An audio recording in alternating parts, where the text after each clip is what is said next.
In this r/am I the bad guy video, we read about a dad who is appalled by his son's bathroom cleanup abilities and a husband who refuses to be put on the couch. If you enjoy daily Reddit stories, please subscribe for daily videos. Am I the bad guy for forcing my son to use a bidet and threatening to talk to his friends or take him to the doctor about his underwear? For some reason, my 14-year-old son cannot wipe properly. This was never a concern to me as his mom did the laundry. Unfortunately, she's sick right now, so I have taken over the household chores that she used to handle.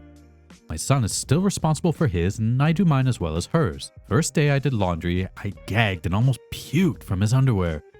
If he were 3 and not fully potty trained, I might understand how they end up like this. But he is a healthy young man. He should not be leaving his ass this unwiped. I talked to him about it, and he said he would make an effort to do a better job. Nope, no change in the situation. So I went to the hardware store and installed a wand bidet in the bathroom he uses. We already have one in ours. I told him that he has a choice of either using the bidet or washing his own underwear. He doesn't know how to use the washing machine and he refuses to do them by hand. He started going commando, which just meant the problem was his genes now. So I said that we might need to take him to the doctor to see what is wrong with him, if it's physical or psychological. I also said that the next time his friends were over, I was going to ask them if their underwear was the same condition. I would never actually embarrass him like that. He said I was being the bad guy and he called his mom to tell her what I was doing. She said that he was just like that and I could deal with it until she was better. I don't think that's a great plan. If this kid never learns to wipe his ass, he will be bereft of a sexual partner without a poop fetish. I'm not kink-shaming him if that's his thing. He has started using the bidet, but he says that it is gross and weird. I said it was grosser and weirder for a 14-year-old boy to crap his pants every day. We are both stressed about his mom, but this situation isn't because of her. I asked her. OP, you are not the bad guy here. This is a serious issue and your wife is taking it way too lightly. By 14 years old, you should know very well how to clean up after using the toilet. If he doesn't get into the habit of doing it properly now, he will likely go his whole life half-assing it. Are we going to see a post in 10 years from his partner asking if they are the bad guy for not sleeping with their boyfriend because it's rancid down there? And as another user mentioned, this is an unacceptable biohazard, and it can cause UTIs and bacterial infections. So YouTube, what are your thoughts on this? Leave your comments below. And on to our next story. Am I the bad guy for moving to a hotel because my wife's family insisted I sleep on the couch? My wife and I got married last summer. Her family lives across the country from us, so up until this point, I had never actually visited them.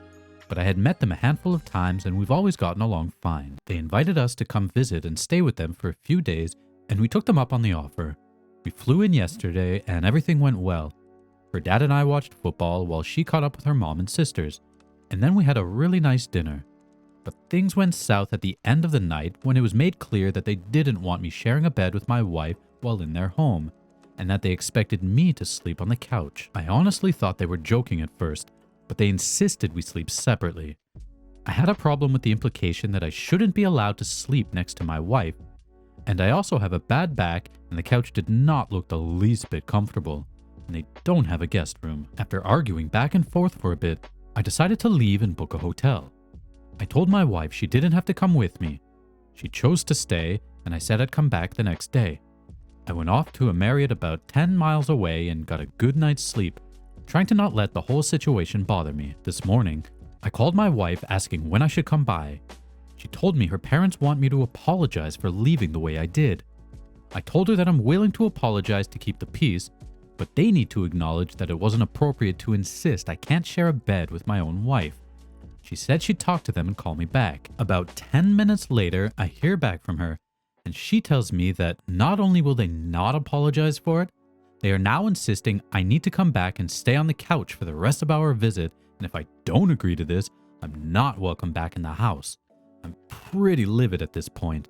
I told her that there's absolutely no chance that I will do that, and I'm no longer willing to offer any sort of apology. My wife's sisters are now bothering me, saying this is just the way their parents are, that my wife is very upset, and then I need to just give in and stay on the couch for the rest of the trip before this turns into some sort of family feud.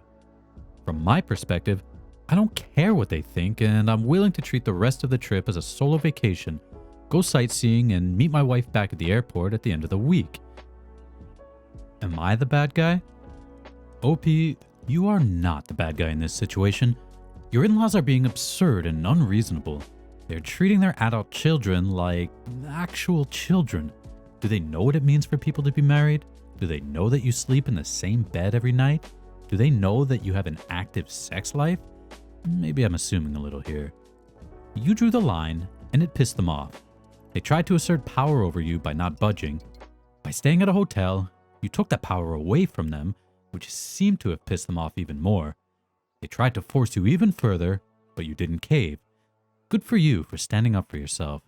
You showed them that you are not a doormat and have indicated that you will not let them walk all over you in the future, though I'm pretty sure that they'll try. OP has since updated his post. Wow, I didn't expect this post to blow up the way it did. Thanks for all the responses and awards. I took the advice of one of the posters here to ask my wife and her sisters to meet me for dinner apart from their parents. It was interesting to say the least. After we sat down, I leaned into them a bit about what had happened. I asked my wife if she knew her dad was going to demand we sleep separately, and she said she was surprised by it as well. She'd expect it if I were still just her boyfriend, but we're married now. Then asked them all if they thought it was okay for her parents to act the way they did. They said it wasn't, but they know their father and it's best to just let things go. This led to a somewhat uncomfortable conversation about how controlling he can get, how he angers easily when he doesn't get his way, and that he was already throwing a fit over me disrespecting him by leaving. The reason they were all trying to get me to come back and apologize was because he would find some way to make them all miserable for the rest of the week if I didn't. I told my wife I was really disappointed that she wouldn't side with her husband when I was clearly in the right, and she went sort of quiet. I then asked if they thought this was even about house rules, because it seemed more like their dad was just trying to show me who was in charge, and they agreed. Up to this point, I had really done everything I could to not escalate this situation, but I started to get really mad that they were all so afraid of how their dad would react. I decided I needed to push back a bit. I know my wife was mainly there to spend time with her sisters, who she rarely gets to see. So I told them all I was going to move to a hotel by the beach about an hour away in San Diego for the rest of the week, and I'd book a second room for them if they wanted to all join. They don't get to go on trips much, so I figured they'd be excited to get a free vacation away from their parents. They know that their dad is probably going to freak out when they leave, but I think they realized the situation had gone too far, so they decided they would come and deal with the fallout afterwards. So that's where all this stands for now. I'm about to check out of my hotel and hit the road for San Diego.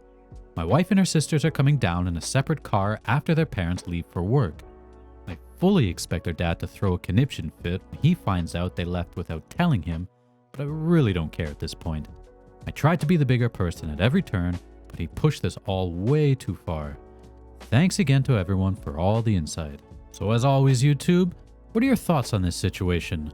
Leave your comments below. If you enjoy listening to these Reddit stories, please like this video and subscribe for more content.